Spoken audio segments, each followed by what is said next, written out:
안녕하십니까. 저는 융합산업학과 안호근 교수입니다. 미래융합대학의 이제 전공산책 프로그램에 따라서 저는 반응공학을 여러분들께 소개하고자 합니다. 본 강의 전에 간단하게 맛을 보이는 입장에서 설명드리겠습니다.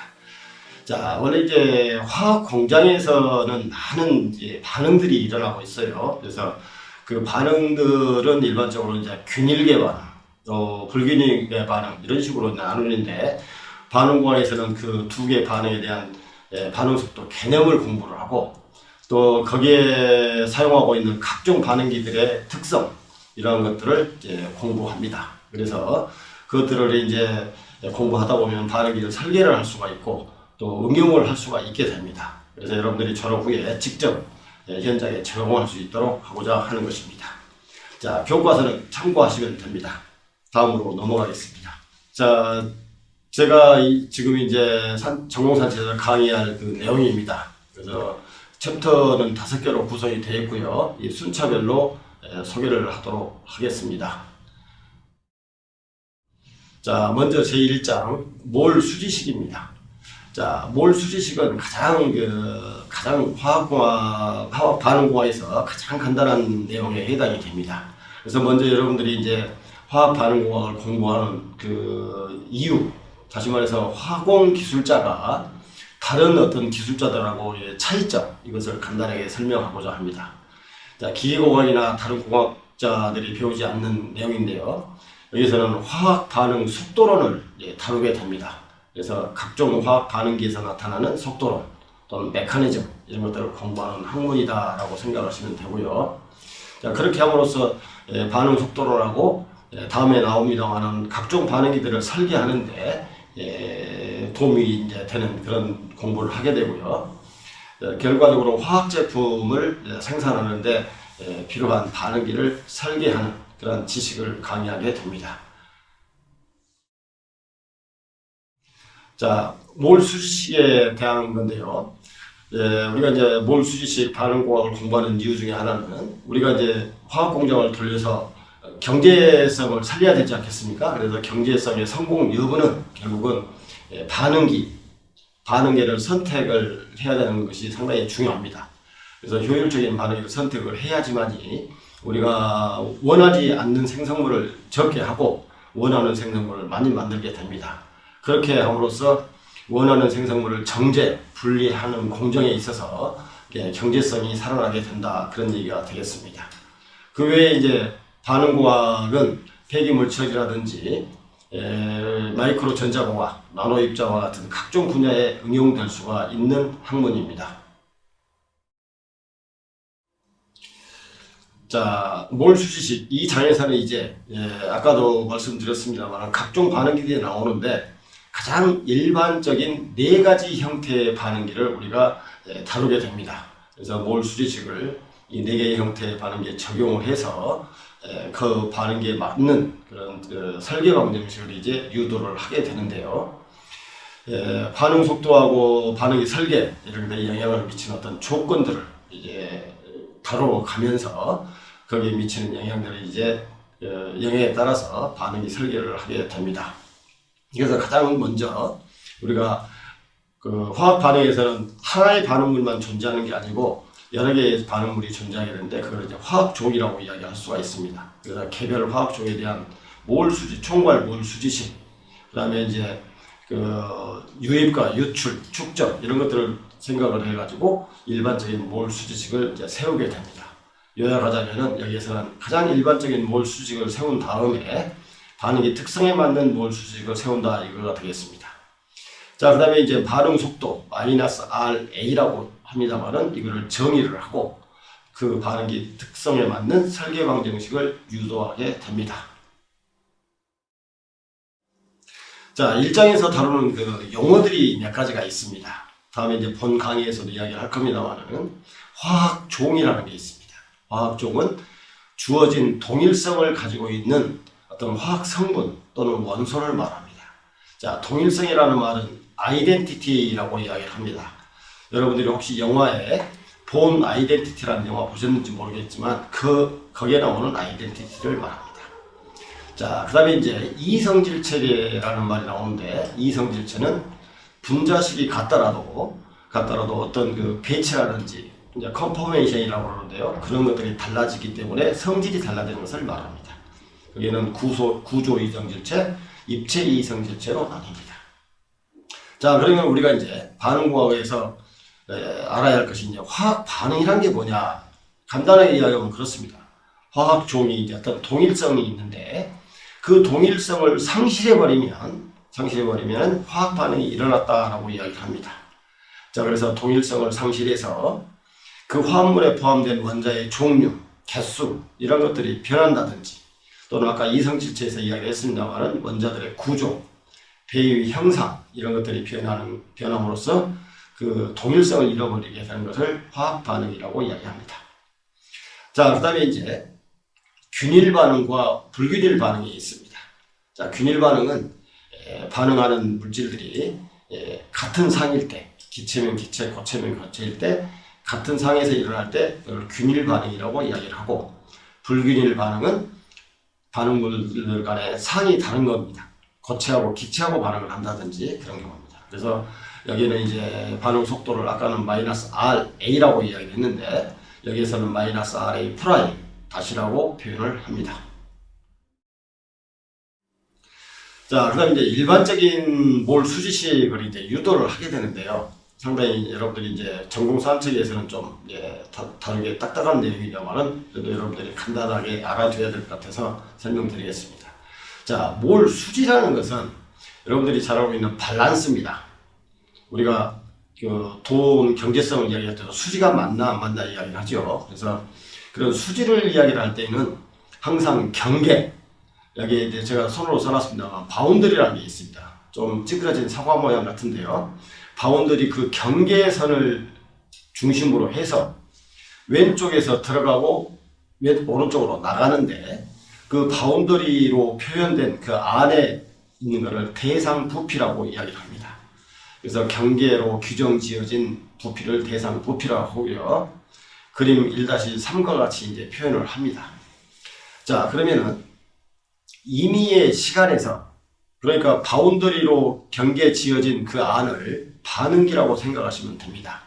그래서 임의의 시간에서 그 몰 수식을 보면은 I-O 플러스 G는 A다라고 이야기를 합니다. 좀 어렵죠? 자, I는 인풋, 들어가는 겁니다. O는 나가는 거, 플러스는 그 반응기 안에서 생성되는 거, 제너레이션, 그 다음에 그 합계가 이제 애큐뮬레이션, 축적이 되는 겁니다. 그래서 들어가는 것에서 나간 걸 빼고 생성된 것을 보태게 되면은 거기에 축적이 되게 되겠습니다. 그래서 다음에 이제 본 강의 때도 공부를 합니다만은 축적이 없는 상태에서는 이제 정상 상태라고 이야기를 합니다. 그래서 이 정도만 설명을 하고 넘어가겠습니다. 자, 아까도 말씀드렸습니다만 반응기 종류는 크게 4가지가 있다고 이야기를 했습니다. 자, 그래서 먼저 회분식 반응기 또는 회분 반응기라고 이야기를 합니다. 그래서 오른쪽에 반응기 모양을 나타내 놨습니다만은, 자, 가운데 보면은 왼쪽 그림에 가운데를 보면은 임펠러, 교환기가 돌고요. 왜냐하면 반응물들을 회전시켜줘야 됩니다. 자, 그 다음에 위쪽에서는 반응물을 충전시키는 입구 또는 맨홀이라고 합니다만은 입구가 있고요. 자, 오른쪽에는 잭킷 형태로 되어 있어서 가열을 한다든지 냉각을 시킨다든지 할 때 사용하는 것들입니다. 자, 오른쪽에는 그 교반을 시켰을 때 흐름이 어떻게 되는가를 나타내주고 있습니다. 자, 그러면은 회분식 반응기는 뭐냐? 소규모 운전을 할 때 또는 그 어떤 공정을 개발할 때 사용하는 그런 반응기가 되겠습니다. 그래서 높은 전화율을 얻을 수 있다는 장점이 있지만 실제로 이 한 회분씩 실험을 하기 때문에 생산하기 때문에 인건비가 비싸고 대규모 생산이 어렵다는 그런 단점이 있습니다. 자, 그 다음에 연속 흐름 반응기입니다. 이거를 약자로 Continuous 플로우 리액터 해가지고 CSTR이라고 이야기를 합니다. 자, 이거는 CSTR은 오른쪽에 그림이 나와 있으냐면은 오른쪽에 왼쪽 그림에 보면은 여기도 마찬가지로 임펠러가 여러 개 있는데 지금 그 해체해서 지금 바닥에다 둔 상태가 되고요. 자, 오른쪽에도 혼합이 되고 있는 그 상태를 지금 흐름 형태로 나타내는 겁니다. 자, 이 경우는 반응에 대해서 완전 혼합이 일어난다고 가정을 합니다. 그 다음에 장점은 온도 조절이 용이하고 반응기 부피당 반응물의 전화율은 등원 과정에서 흐름 반응기들 중에서 가장 작은 걸로 되어 있습니다. 넘어가겠습니다. 자, 이 PPT는 이제 세 번째 반응기 이제 PFR입니다. 그 다음에 이제 네 번째 반응기는 이제 PBR인데 거의 유사하기 때문에 같이 설명드리도록 하겠습니다. 자, PFR 반응기는 플러그 플로우 리액터의 약자입니다. 자, 이거는 관형 반응기라고 이야기를 하고요. 자, 오른쪽에 그림 중에서 왼쪽을 보게 되면은 관들이 여러 개 연결되어 있는 상태로 되어 있습니다. 자, 여기서는 조금 자세히 설명드리기가 어려우니까 그 정도만 설명을 하겠습니다. 그래서 관이 다발 형태로 되어 있고요. 그래서 관 안에는 교반을 할 수가 없습니다. 그래서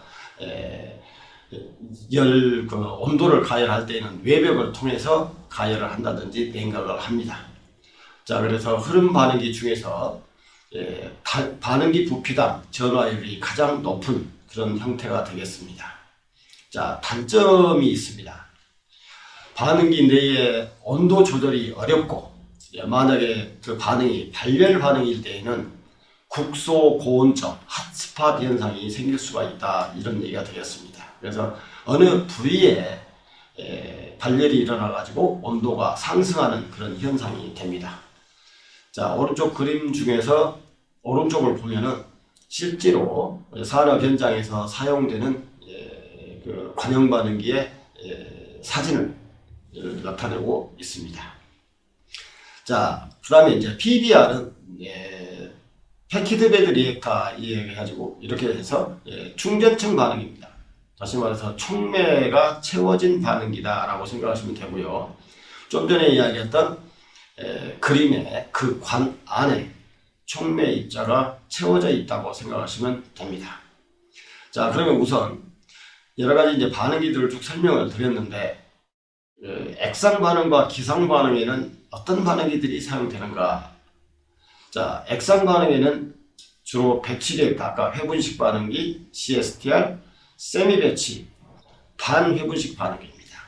그 다음에 시리즈 CSTR, 이것은 CSTR 반응기가 연속해서 연결되어 있는 형태를 말합니다. 자, 그러면 기상 반응에는 어떤 반응기가 많이 사용되느냐? 좀 전에 설명했던 PFR 반응기, PBR, FCC는 유동층 반응기라고 생각하시면 됩니다. 그 밑에 나와 있죠.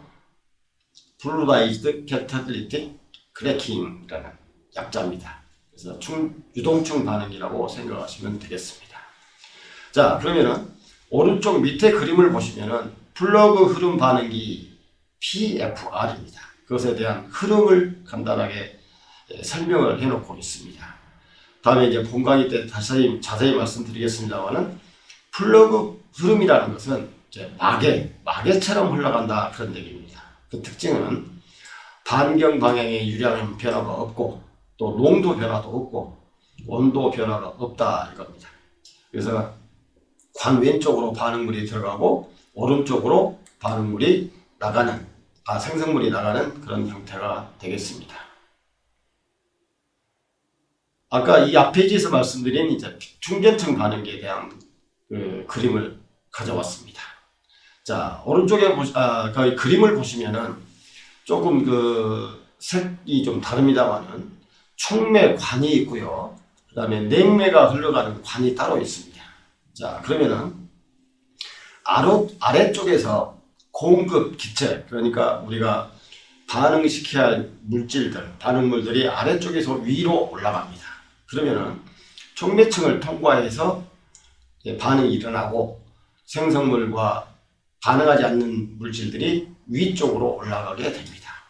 자, 그 다음에 왼쪽에는 냉매가 흘러 들어가고 왼쪽 아래입니다. 그 다음에 오른쪽 위로는 냉매가 나가게 됩니다. 물론 이 촉매층을 가열을 할 필요가 있을 때에는 스팀을 냉매 대신에 보내주면 됩니다.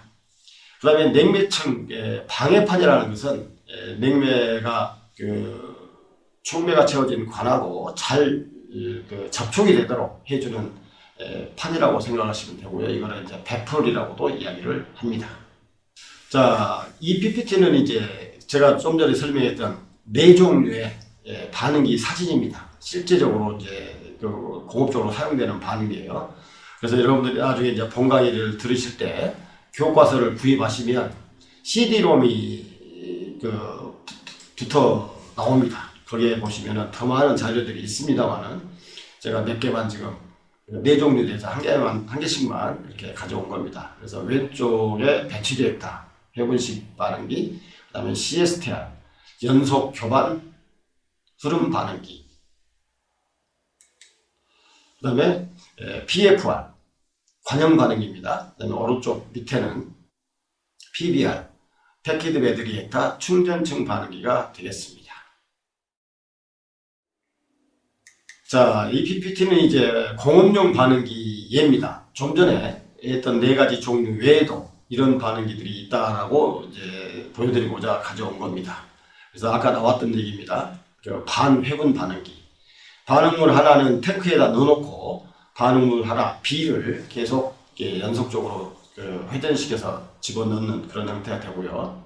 자, 오른쪽 그림은 유동층 반응기인데 촉매가 이제 반응물하고 접촉을 해서 이렇게 계속해서 쓰이다 보면은 촉매가 활성이 떨어집니다. 그러게 되면은 왼쪽에 재생기라는 곳으로 보내서 촉매를 그런 재생하게 됩니다. 그래서 이것을 유동층 촉매 반응기라고 얘기를 하고 있습니다. 자, 이 PPT는 이제 제2장 전화율과 반응기 크기 결정이라는 것입니다. 자, 여기서부터는 이제 제2장, 3장, 4장, 5장은 개요에 해당되는 부분만 간단하게 설명을 하겠습니다. 자, 1장에서 이제 일반적인 몰 수지식을 이야기를 했고요. 자, 이 유도된 일반 몰 수지식을 네 가지 형태의 반응기에 이제 적용을 해서 우리가 이제 설계 방정식을 이제 유도를 합니다. 자, 그러고 나면 우리가 이제 반응기 크기를 이제 구해야 되는데 반응기 크기를 구하려면 우리가 전화율하고 연계를 지어줘야 합니다. 그래서 마이너스 RA와 전화율 X 사이의 관계를 알아야 되는데 우선 여기에서는 전화율의 관계를 알고 있다면 마이너스 RA는 FX라는 이 관계식을 알고 있다면 결과적으로 CSTR의 크기, BFR의 크기를 우리가 결정할 수가 있게 된다 이겁니다. 그래서 결과적으로 이 챕터를 이제 공부하고 나면 여러분들은 이제 CSTR 반응기의 크기, BFR 반응기의 그 크기를 구할 수가 있고 또 심지어는 직렬로 연결된 그런 반응기들의 전화율을 계산할 수 있게 됩니다. 자, 3장 속도식과 화학 양론입니다. 자, 만약에 2장에서 전화율의 함수로 우리가 반응 속도 마이너스 RA를 이제 표현할 수 있다면 우리가 흐름계에서 예를 들면은 어떤 특정 전화율, 그러니까 80%면 80% 특정 전화율을 달성하는 데 필요한 반응기 부피를 우리가 계산할 수가 있다라고 이야기를 했고요. 그 다음에 만약에 이제 또 마이너스 RA 이꼴 FX라는 관계식을 안다면 회분식 반응기에서는 우리가 주어진 전화율을 달성하는 데 필요한 시간을 구할 수 있다라고 이제 공부를 했습니다. 실제로 안 했지만 이제 한 겁니다. 자, 그렇게 공부를 하게 되면은 이제 우리가 마이너스 RA는 FX라는 이제 관계식을 알아야 됩니다. 그래서 3장에서는 뭐를 하냐? 만약 마이너스 RA는 반응 속도를 전화율로 관련 지어주는 그런 공부를 합니다. 그래서 이제 화학 양론 표를 작성을 하게 되는데요.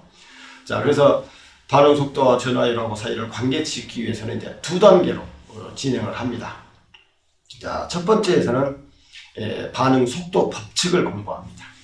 그래서 반응 속도를 반응종, 그러니까 스페시스라고 그 화학종 공부하셨었죠. 그래서 농도와 온도에 관련된 어떤 그 속도 법칙을 이제 공부를 하고요. 두 번째 단계에서는 황양론표를 작성을 해서 농도를 전화율의 함수로 표현하는 그런 기법을 배웁니다. 그래서 결과적으로 1단계, 2단계를 결합을 하게 되면 반응 속도 마이너스 RA를 전화율의 함수로 표현할 수가 있게 된다 겁니다. 그렇게 되면 2장에서 공부했던 그런 반응기 설계, 즉 반응기의 부피라든지 또는 회분식 반응기에서의 반응 시간 이런 것들을 구할 수가 있게 됩니다. 자, 그래서 이제 2장, 3장을 공부하고 나면은 액상계 또는 기상계 이런 데서 이런 그 반응 시스템에 대해서 반응 속도를 전화율의 함수로 표현할 수가 있게 됩니다.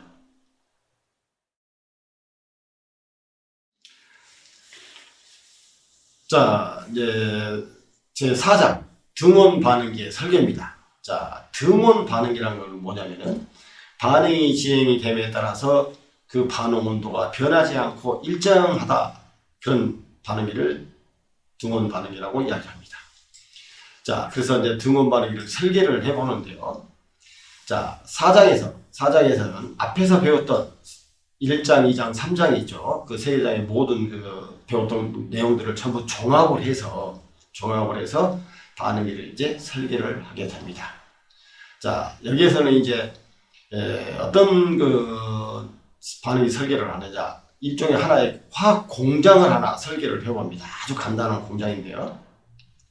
에틸렌 글리콜의 생산 공정을 공정에 포함되는 그런 반응기 설계를 해봅니다. 다음에 이제 그림 4-10에서 조금 더 설명을 하겠습니다만은 여기에서 이제 반응기, 우리가 배웠던 회분식 반응기를 설계해보고 CSTR 반응기, PFR, PBR 이런 순서대로 반응기를 설계를 해봅니다. 자, 그래서 이제 에틸렌 글리콜을 또 에틸렌 글라이콜이라고 이야기를 하는데요. 제가 분자식이나 이런 것들을 써놨습니다. 그래서 참고를 해주시면 될 것 같고요. 다음 페이지로 넘어가겠습니다. 자, 이 PPT는 이제 등원 반응기 설계에 대한 내용인데요. 이전에 화학 공장을 설계한다는 얘기는 좀 이따 이야기를 하고, 이 4장의 구성이 어떻게 되어 있는지를 먼저 잠깐 말씀드리겠습니다. 자, 1부, 2부로 나누어 있는데요.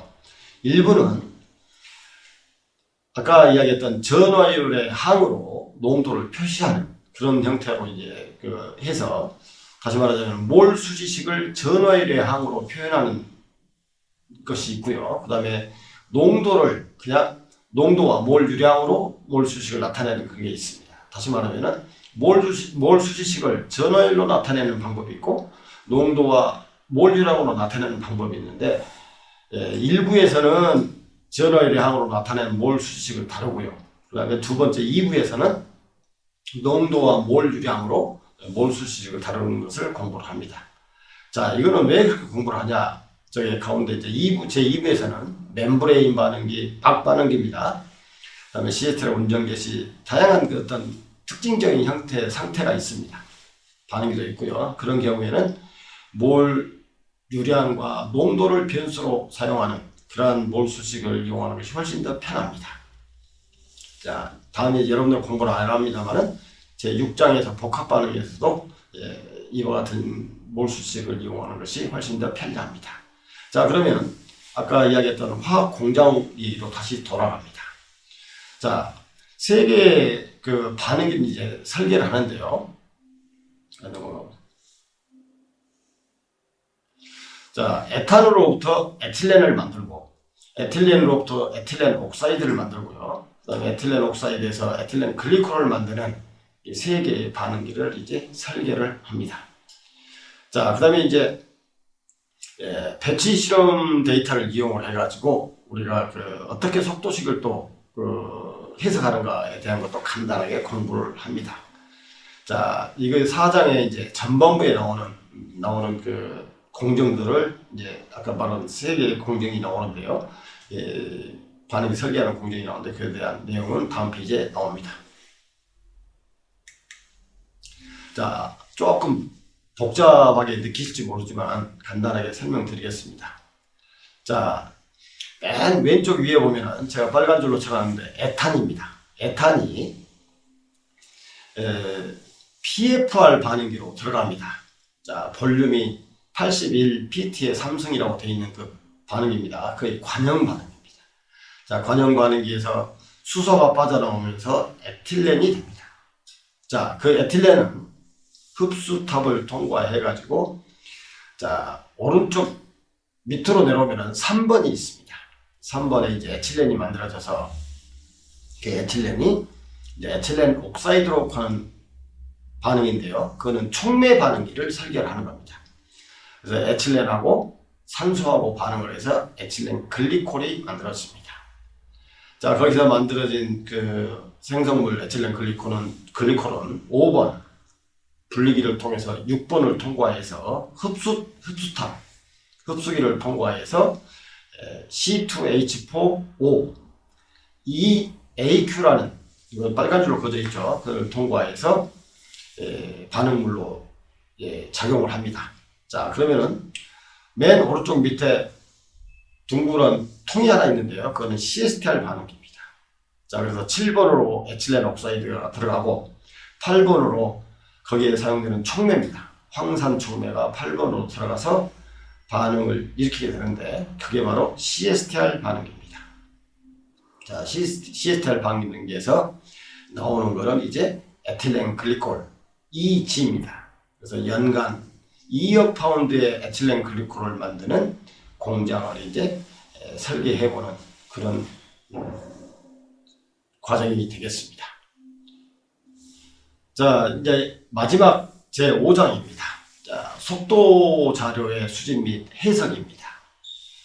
자, 이제 간단히 앞에 했던 내용들을 요약해서 설명을 드리자면은 우리가 이제 반응기 설계를 하려면은 결국은 마이너스 RA를 전화율의 함수로 표시를 해야 됩니다.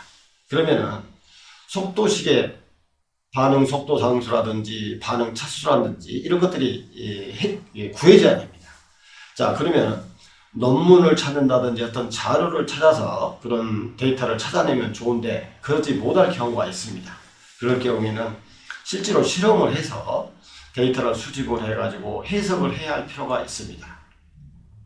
자, 속도 자료를 이제 수집하는 방법은 두 가지가 있습니다.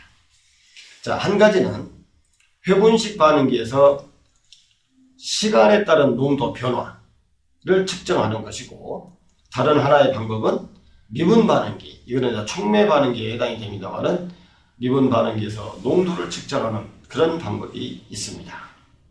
자, 그러면 수집된 속도 자료를 해석하는 또 방법이 있는데요. 그 방법은 이제 본 강의 때 이야기를 하겠습니다만은 미분법, 적분법, 반감기법, 초기속도법, 그리고 그리고 그 외에 선형, 비선형, 회기분석법, 최소자수법 이런 것들이 있습니다. 자, 이런 것들은 이 정도만 이런 거 있다는 것만 아시고 본 강의 때 강의 들으시면 될 것 같습니다. 자, 그다음에 이제 이 5장 끝에는 이제 실험 계획과 실험 실용 반응기에 대한 얘기들이 있는데 그런 것들은 CD롬을 나중에 참고하시면 될 것 같습니다.